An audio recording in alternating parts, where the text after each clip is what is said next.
दोस्तों आपने कलाकंद मिठाई तो जरूर खाई होगी। ये बिल्कुल बर्फी की तरह ही होती है, लेकिन इसमें थोड़ा सा स्वाद अलग होता है इलायची और दूध का। और दोस्तों ज्यादातर ये दिवाली, होली और नवरात्रि जैसे त्योहारों पर बनाई जाती है। तो इस वीडियो को देखने के बाद आप बाजार से कलाकंद लाना बिल्कुल भूल जाएंगे। बहुत ही सस्ते में सबसे आसान तरीके से कलाकंद को कैसे बनाया जाता है इस वीडियो में मैं आपको स्टेप बाय स्टेप बताने वाला हूँ। इस वीडियो का एक भी पार्ट आप मिस मत करिएगा। अगर आप एक भी पार्ट को छोड़ देते हैं तो आपकी कलाकंद इस तरीके की जालीदार और स्वादिष्ट नहीं बन पाएगी। तो वीडियो अगर आपको अच्छी लगे तो आप इसको लाइक कर देना, वरना आप इसे डिसलाइक करके भी जा सकते हैं। कलाकंद बनाने के लिए सबसे पहले हमने एक बर्तन को गैस पे गर्म होने के लिए रख दिया है। इसमें हमने थोड़ा सा पानी डाल दिया है। इसके बाद दोस्तों अब हम इसमें ऐड करने वाले हैं दूध। दूध हमारा बिल्कुल गाढ़ा होना चाहिए, एकदम फुल क्रीम वाला, क्योंकि हमें इससे छेना तैयार करना होगा।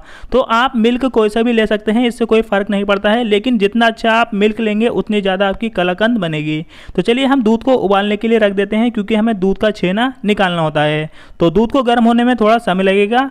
और इसके बाद आप देख सकते हैं दूध में उबाल आ चुका है। और दूध उबाल आने के बाद अब हम क्या करेंगे, हम गैस की फ्लेम को बिल्कुल बंद कर देंगे, क्योंकि हमें छेना तैयार करना है। तो छेना तैयार करने के लिए हमें दूध को फाड़ना होगा। अब दूध को फाड़ने के लिए हमने ले लिया है विनेगर। तो यहाँ पर हम थोड़ा सा विनेगर डाल रहे हैं। विनेगर डालने के बाद इसमें हम थोड़ा सा पानी मिक्स करेंगे। पानी मिक्स करने के बाद हमें दूध में से थोड़ा थोड़ा डालना है और थोड़ा थोड़ा इस तरीके से चलाते रहना है।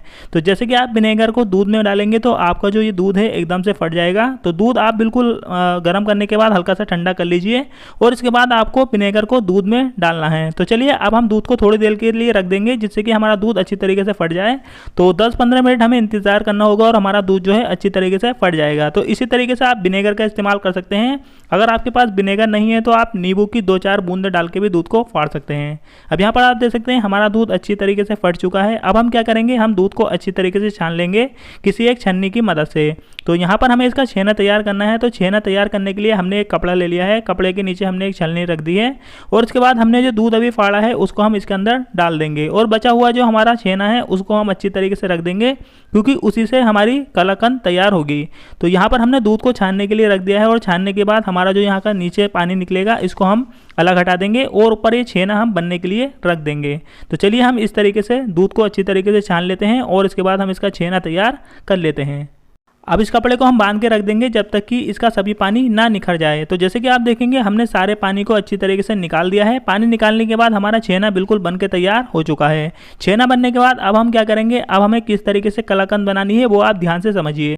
अब इसके बाद दोबारा से दोस्तों हमने आधा लीटर दूध लिया है और एक कढ़ाई में हम दूध को लौट रहे हैं। हमें दूध को अच्छी तरीके से गर्म करना है और दूध को हमें जब तक उबालना है जब तक कि ये रबड़ी ना बन जाए। तो हमने आधा लीटर दूध को रख दिया है गैस पे गर्म होने के लिए।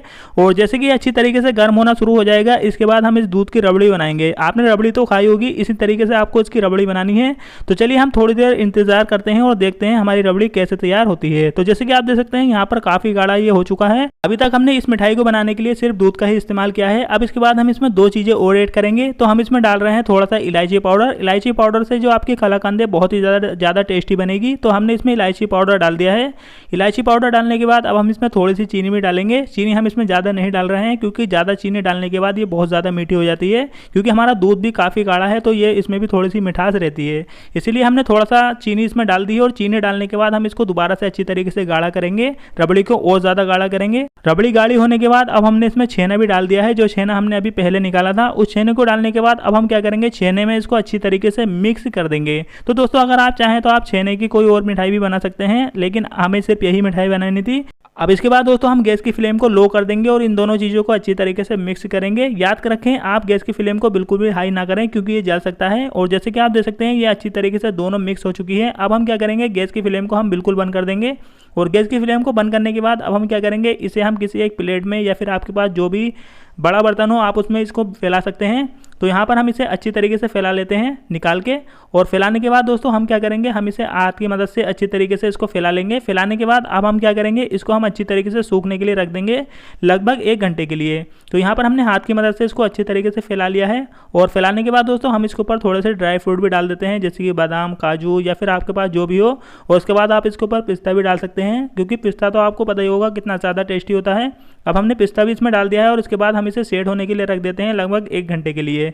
तो चलिए हम 1 घंटे के बाद मिलते हैं। तो यहाँ पर आप देख सकते हैं ये अच्छी तरीके से सेट हो चुकी है। सेट होने के बाद अब हम क्या करेंगे, हम इसके छोटे छोटे पीस बनाएंगे। आप अपने हिसाब से जैसे भी पीस बनाना चाहते हैं उस तरीके से बर्फ़ी के आकार के पीस आप बना सकते हैं। तो बस दोस्तों आपकी कलाकंद मिठाई बिल्कुल बनकर तैयार हो चुकी है। तो इसी तरीके से आप भी घर में अगर मेहमान आ जाए तो कलाकंद मिठाई को घर पे बना सकते हैं। बहुत ही ज़्यादा टेस्टी और बहुत ही कम पैसों में ये बनके तैयार हो जाती है।